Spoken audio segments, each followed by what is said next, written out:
G'day humans, Chris Dead here. I'm on the road today. I'm in Piraeus, the main port out of Athens, where all the cruise ships and ferries out to the islands and all the action happens. In this video, I'm going to give you a bit of a tour and a guide of what to expect when you, as I did, just jump off the train here behind me into the port of Piraeus and just wondering what happens next.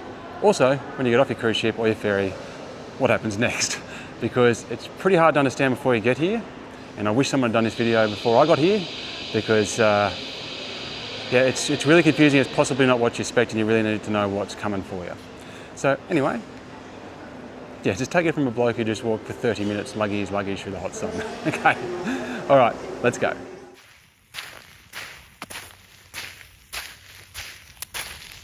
So let's just start with absolutely the easiest way to achieve this goal. Get a taxi or organise a transfer. That's going to drop you straight off at your super fast ferry or your cruise ship or wherever it is that you're going to without any hassle. But of course that's expensive and not all of us can do that. Many of us are on a budget, and when you're in my case, where we're travelling as a family of 5, you don't fit in a taxi. So, and I don't have Uber XLs here, so we were on public transport. Now, we came in here, which is, I believe, the subway. Now there's also a metro station and there's also a train station. 3 different places, close to each other, but 3 different places. Don't worry, I'm going to show you where they are. The metros, obviously, we came in from Thesio, which is the station right next to the ancient Agora in the centre of Athens. And it was $1, I think $1.20 each, or euro, $1.20 euro each to get us here. So obviously super cheap. Now, I'm going to show you what it's like when you walk out. So, when I first got here, naively, as it turns out, maybe you're not as stupid as me, but I thought, well, I will get out here at Piraeus, at the port, and I'll see our cruise ship, and off we will go. Not the case. And when we got out of here, when we first arrived, it was absolutely hectic. You know, a cruise ship was about to take off, there were stacks and stacks of people, there was a fast. This thing was, you could barely even stand here, it was just chaos. There's hawkers, people selling food, people selling tours, necklaces, trying to pick your pockets, the whole works, right? You come out here with 5 children and you're just you're on a main road. Okay? And the port goes that way and right around, as I'll show you in a sec, and then it goes a long way down there. Now what I'm going to do is I'm going to take you to the bridge that's up here, because I think that's going to give you the best visual. So right now it's actually quite quiet, like really quite quiet. Relative to when we first got here, so keep that in mind. Now, down these escalators here, you'll find your way down to the metro. Now, when I asked the lady where the train station was, she said, this is the metro, upstairs is the subway, and the train station is in another building around the corner. So that's why I feel like this is the metro and that's the subway, but they might just both be called the metro. It might just be common local vernacular. You can get to the airport down there. You can see a sign to the airport. So you might come in through there, or you might leave through there, or both. And then you walk up. And I tell you what, after doing a cruise ship for a week and eating the buffets, a bit of stairs isn't going to hurt. Now you can also catch the train to the airport. I don't know which one's cheaper or easier or quicker, but both options are available to you. Okay, so now we're up here, you get a bit more of a lay of the land. So that's your escalators down to the metro. That's where the subway came in. It might just be because the subway's above ground. And the building, as you can see, the first building, the smaller one with the kind of red terracotta roof, that is the train station. So now you know where they are. Down here, you have a public bus. So that is an option for you. Now we hadn't been able to work out the information how to do that. So if you're coming here and you don't want to hike it to your cruise ship, you don't want to spend a lot of money, or you can't fit in a cab, whatever the reason, maybe see if you can work out how that bus works. There is a bus that goes from there. Now there are buses over there, but they don't seem to do anything. I think they take you on this little bit here between kind of the ferries that go out to the island, so kind of the public ferries that go out to the island. Now on that side, you can see you've got another ship, and you've got a cruise ship on that side. It's way over there.